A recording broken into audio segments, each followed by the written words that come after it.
Okay, doing a disc brake rotor and brake pads change here.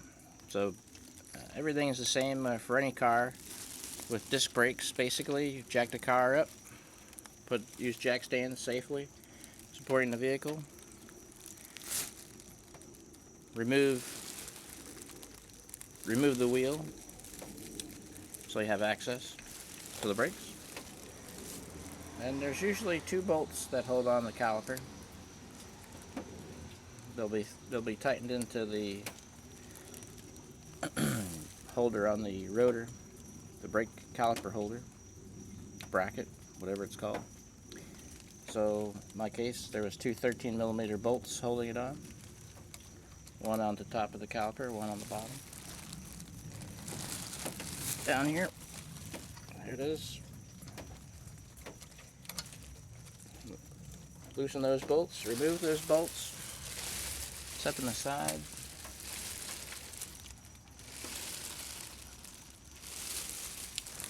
And then usually have to pry the caliper off here because it's usually dirty and rusty. You can use your wrench or a hammer, whatever. Usually try not to let that happen, otherwise you can damage your brake line there. I usually am not holding a camera filming the process, but just tuck it up out of the way here, wherever you got room. So I just placed it on top up here. So here's the brake pads. You can see these look pretty good yet, but the brake rotor on this one is shot here on the back side. You can see. I don't know if you can see or not, but on that side it's not wearing evenly, and the steering wheel wobbles when you hit the brakes, so time to change the rotors. So these should just come off. If not, use a screwdriver. You can pry them off. These have been on there for a little bit. This is the rattle reduction or squeak reducer spacer. They usually fall off once you take them off, but there it is. It just pulls out, just slides in there. There's your brake pad, disc brake pad. These are bonded. There's no rivets holding it, so it's glued on to this piece of steel here. Usually you buy these at like AutoZone or Advanced Auto, or your whatever local auto parts store you have. And like $30–40 for these. So if you do your brakes yourself, save yourself some money. These here look good. I'm going to keep these. So just put these up out of the way here.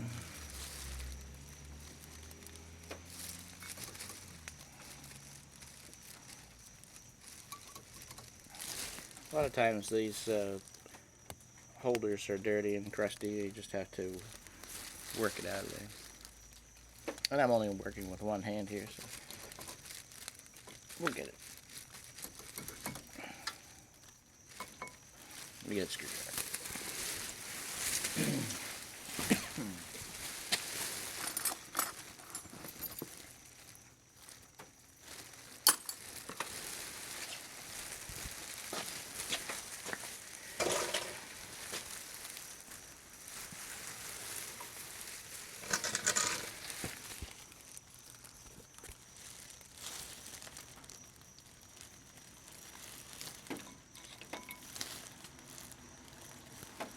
Yeah, this is the one that's shot, you see. You can see that uneven wear on that. You can see it really bad there. How uneven that is. The rotors get rusty and it just wears out the brake pads. So while this still has a lot of brake pad material on it, it's just not working as good as it should. Brakes, when I hit the brakes, the car feels like it just takes longer to stop. So we have new pads, new rotors. That's our job for today. Next we're going to be taking off this cap here to access the bolt.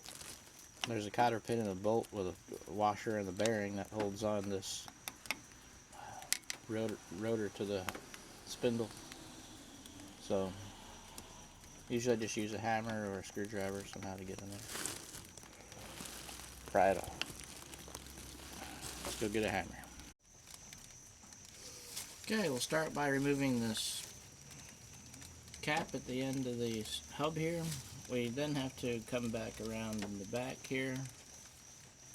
There's two bolts to hold the caliper mount on. Two bolts. Excuse me. Two bolts. One right here. The other one's down here.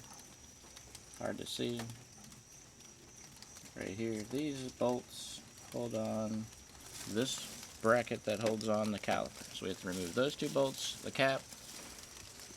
We'll start with that.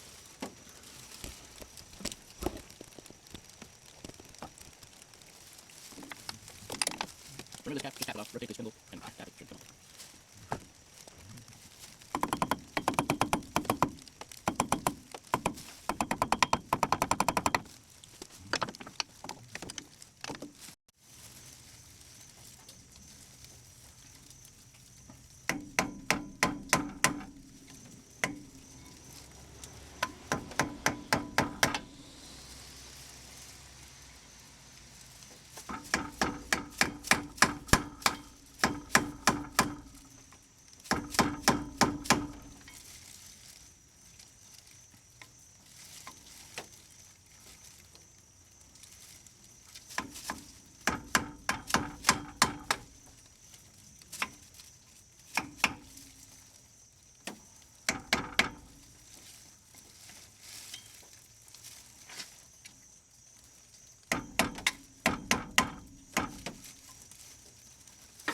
Kind of difficult to get behind it sometimes.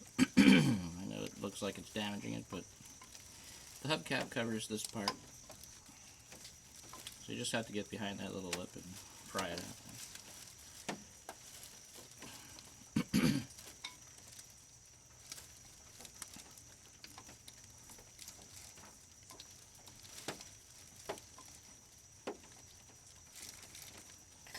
Okay, there's your cap. Set that aside. It's raining today, so I'm trying to stay dry. Followed by this cotter pin. You go get a pair of pliers. Okay, so after you get the cap off, we need to take this cotter pin out. This cotter pin keeps this nut from loosening up.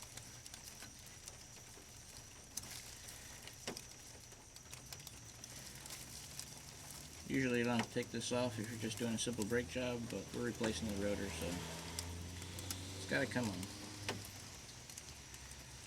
Pull this cotter pin out, wiggle it and pull. I like to put it back in the cup that I took off. I'll put all this right in there. This little thing here, this little nut cover that holds the cotter pin. Drop it right in there.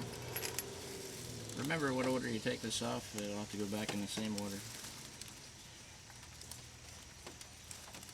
This nut here, usually just use a wrench. Before we take this off though, I'm going to go down and take these other bolts off in the back here.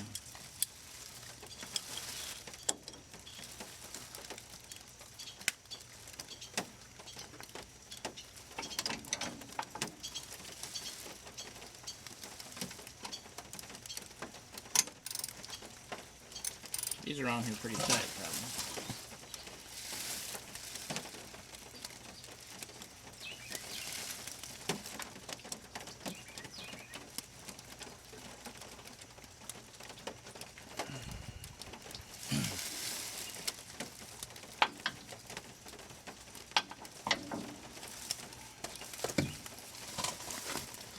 I like to use a hammer on my ratchet. This is a 18mm bolt.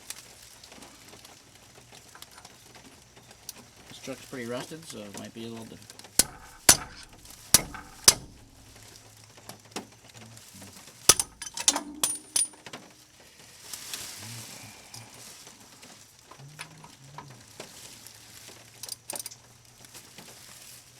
Also helps if you turn the wrench the right direction.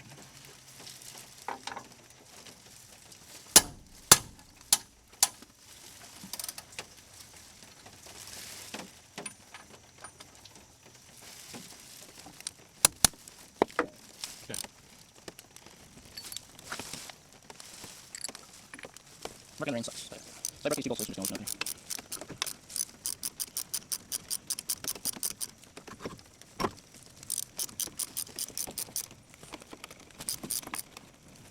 So I'm just trying to keep all my tools here and dropping them all out of the way here, best I can.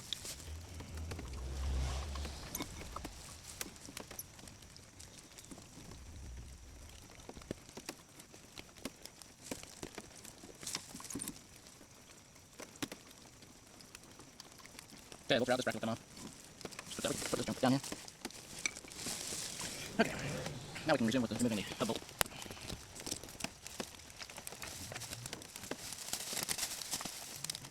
It's usually not tight. It's a little greasy though.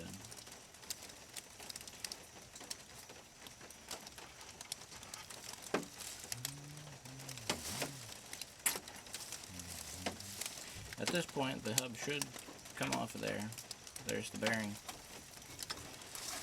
So there's a washer. It has a keyway. Well, maybe it's not a keyway. It's more of a notch or a flat. So this washer goes on back on the spindle properly. And then you have the bearing.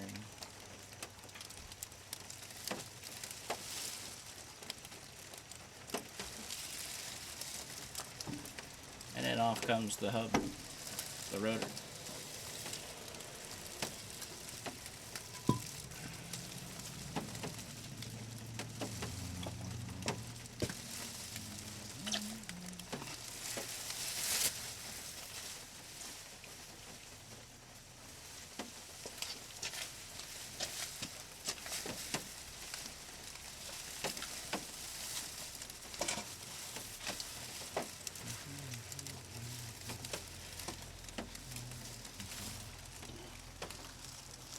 You can see the terrible shape of this rotor here.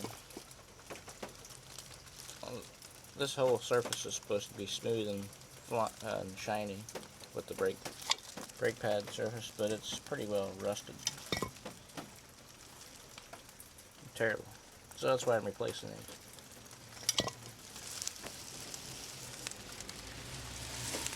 And while we're at it, might as well repack the bearings, re-grease everything.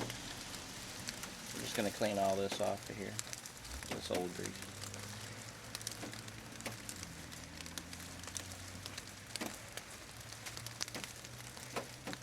The bearings are okay. We're going to reuse the bearings.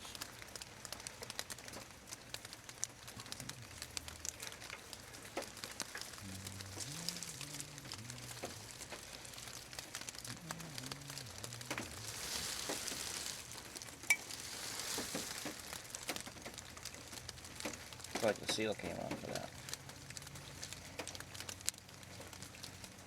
It's a grease seal.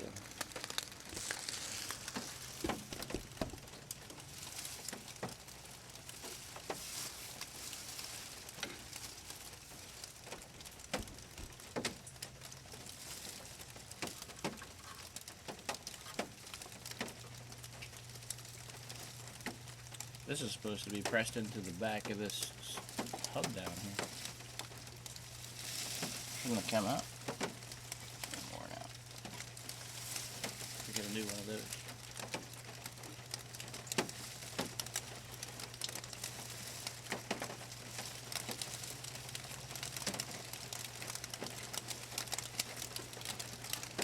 Just clean off everything good here. I'm noticing on my ABS here it's pretty dirty and rusty. the ABS sensor right here. It's a magnetic pickup that travels on that on the rotor down there. It sends back the signal.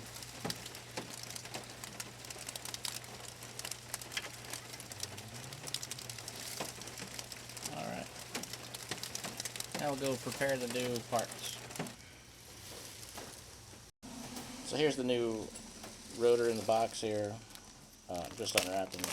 When you get these new from the your auto store, they are coated with a light film of oil. You need to clean that off, for obvious reasons. So you don't want your brakes to slip. So clean that off good. I use mineral spirits or acetone or brake clean and a rag. Swipe off this side and the other side. Make sure that the bearing surfaces are clean. There's no dust, dirt, or anything in there. So for those of you guys that are doing this job and you want to re-grease your bearings, I have this rear bearing that goes in here. I'm going to repack it. So for starters, we wipe off most of the old grease. If you really want to go crazy, you can use no coffee can with some solvent, get all the old grease out. For my purposes, this truck's got over 200,000. The frame's rusted out, the body's rusted out. I don't expect it to pass for very much longer, maybe another year or two. So for my purposes, I just wipe this down roughly. I didn't clean out the grease inside the bearing release. So what you would do is you cared and you run your car last 100,000 miles, get some brake cleaner or mineral spirits, clean this out really nice. And or gasoline works in cans. Something that evaporates and needs to reset. Clean this out good with a brush, and then let it air dry. You don't want to use compressed air on these. You can damage the roller bearings. So but once you get to that point and it's all ready to go, you're ready to re-grease. I have this bearing grease that I bought many years ago. I don't know if I still make this time, probably do. But you need a good wheel bearing grease for wheel bearings. So you just take a little bit of this, scoop a generous amount out, put it on your palm like this. Grab your bearing and just push the grease into your bearing with your hand. You'll watch this side here. You're pressing the grease in from this side. You're going to watch this side. When the grease comes all the way through and squirts out this side, then you know you're packed and you're ready to go to the next spot. Do that all the way around the bearing. Just work the grease in. Wait for it to come out the other side.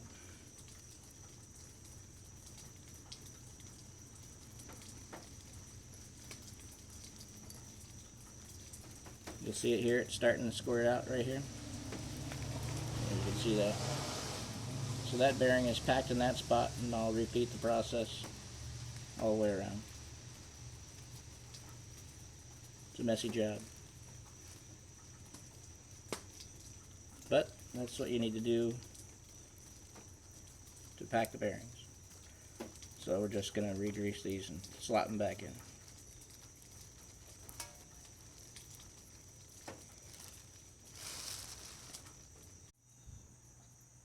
Okay, so we have the new bearings in. Bearings are packed, greased. New bearings are in. Hub is on.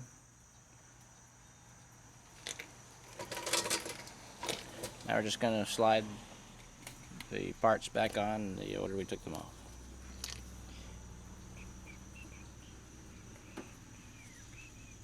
There's a little flat on top of the spindle.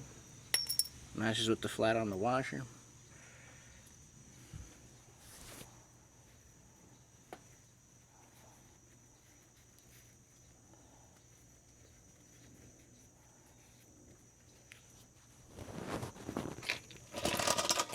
Sorry, I dropped the washer. So it's got two flats on it. Slide that back on. That holds it all in place.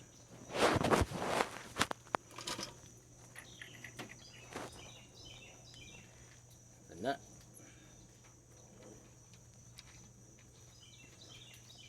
Now this nut you don't want to tighten very tight. Just snug. Want the wheel to roll freely. If you tighten it too tight, you'll wear the bearings out, seize the wheel up, and twist the spindle off. Possibly. Premature bearing failure. The wheel won't roll freely. You'll get poor gas mileage. So I just snug it up and line up the hole. There's a hole here with the cotter pin with the corresponding notch on this little cover. and I forget about it. So just snug it. You'll feel it when it's. You don't want to tighten it though. You don't want to be like, hey, there's a nut, I need to tighten it. No, just snug it. Listen to it, feel it.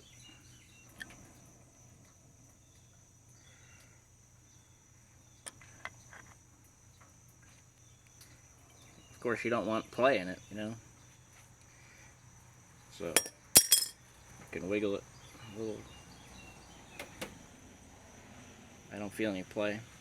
Spin it. You'll know.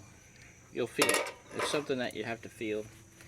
I'm sure there's probably a spec in a book somewhere that says tighten it to what X and X amount. I don't know what that is, but my experience, I've just always just snugged it and been fine.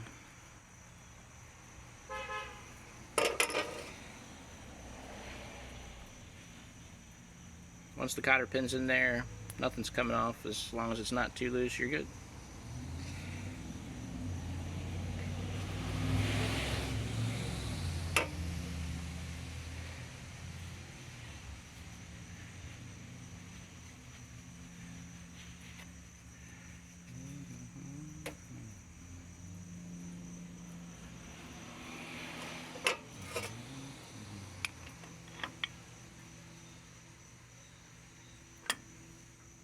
Alright, I'm going to stop there. That feels good.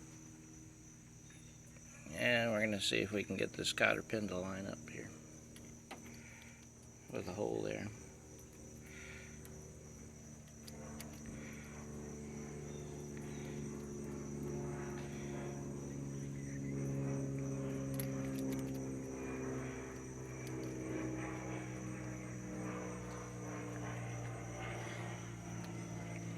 Okay, so it looks like that one there. Looks good. Stick your cotter pin back in there.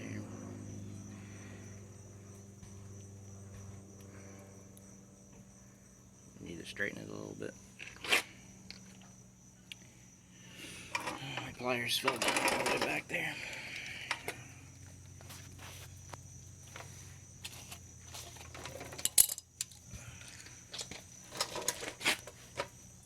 Okay.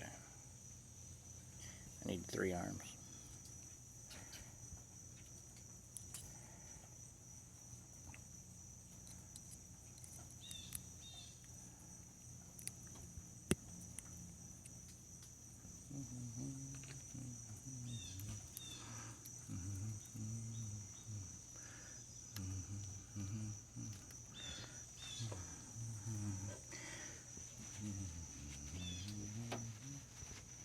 Okay, once you get it in the hole, just tap it in place.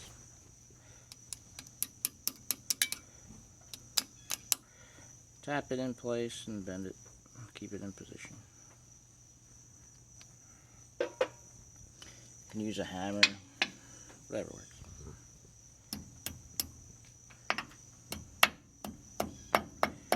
Okay, that's it. Put the cap back on, keep the grease in there and the dirt out.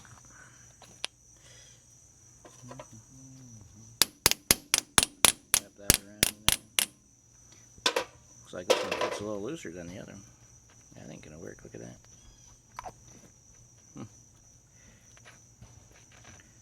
Definitely not machined to the same standard as the other one. Alright, well maybe we'll try bending it a little bit. That way it'll... Let's try this. See if this works.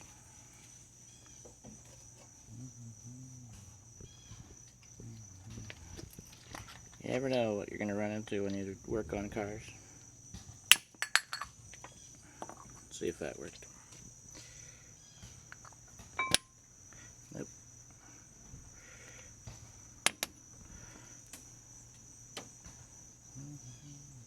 Yeah, if that falls off, then we're going to get grease all over, so we don't want that. Alright. Okay, cap's back on.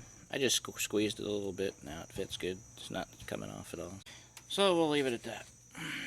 So at this point, we're ready to put the brakes back on and do the best I can with one arm here. Try and show you how that works.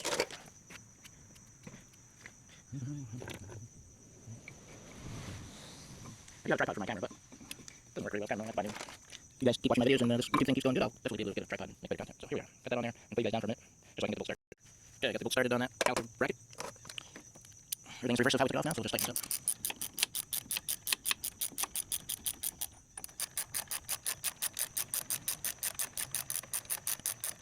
And make sure these are tightened pretty well. Okay. Next, we're going to. I need to get these. I've got new ones. These came with the brakes. These slider pads here. We're gonna pry those off and get the new ones on with some fresh grease on there. Keep those things slide good. Yeah, they just pop off. They get all crusty, dirty, rusty. You can clean them or use them if you want, but I got new ones. So, just one on the bottom here. There it is. The brake pad's sliding these, so to get too dirty, it prevents them from sliding. Probably the reason why my rotor went bad. Alright. Okay guys, here we are with the bracket installed. I thought I had new clips, but I don't. So I cleaned these and re-greased them. And so now we're going to install the brake pads. The brake pads come in the box. Usually there's this wear indicator here. You can see it here. This wear indicator. That usually goes on the inside pad because the inside pad wears usually faster because that's the side that the piston's on. So stick that one with the wear indicator on the inside.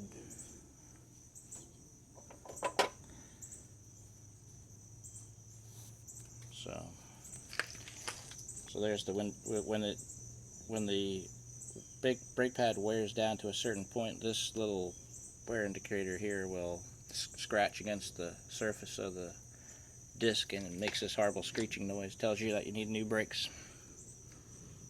So just stick it in the bottom there, slide it in the top, piece of cake. Okay, brake pad installed on the bracket. Alright, so grease we use on this, you can use the grease that they sell you at the usually ask you any brakes, you need this lubricant. So you just say yes if you didn't know, if you don't. So there you go. Alright, now I have to push the pistons back into the caliper with the piston caliper tool, and I'll show you that next. Okay, so we're working with a dual piston caliper in this particular circumstance. So what you need to do when you put brand new brake pads on, since they're thicker and not worn down, you have to retract these pistons into the piston bore. And how we're going to do that is with the old caliper, or the old brake shoe, brake pad, whatever you want to call it. And you need this, well, you could use a C-clamp.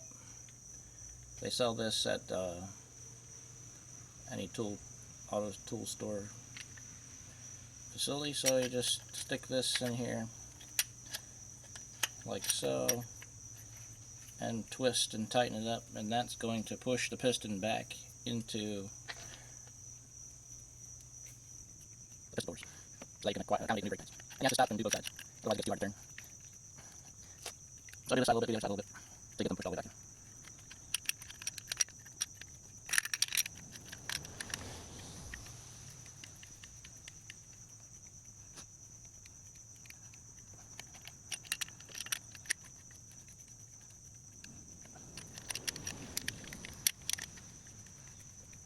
Okay, now we can install the caliper on the new brake shoe, new brake pads. Take that any dirt and rest away. Alright, here we go. Slide it on there nicely and easily. Put the bolts back in there, hold it in place. Tighten it, and your brakes are done.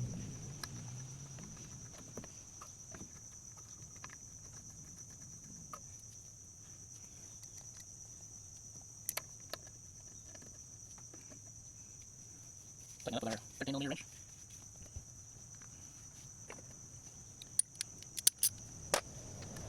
This job is complete. Well, not able to do that. There we go. That's how you do this brake job. So anybody out there, for the first time, wondering how to replace brake pads, this is a f150 pickup truck, but they're basically the same for every vehicle. Disc brakes, as what I just did here. Might be slight differences due to different manufacturer purposes, but mostly the same. Okay, so good luck out there with your project. Remember to like and subscribe and watch all the videos to the end, so for the YouTube algorithm, so that you help all your YouTube creators make content and continue to do so. Okay, have a good one.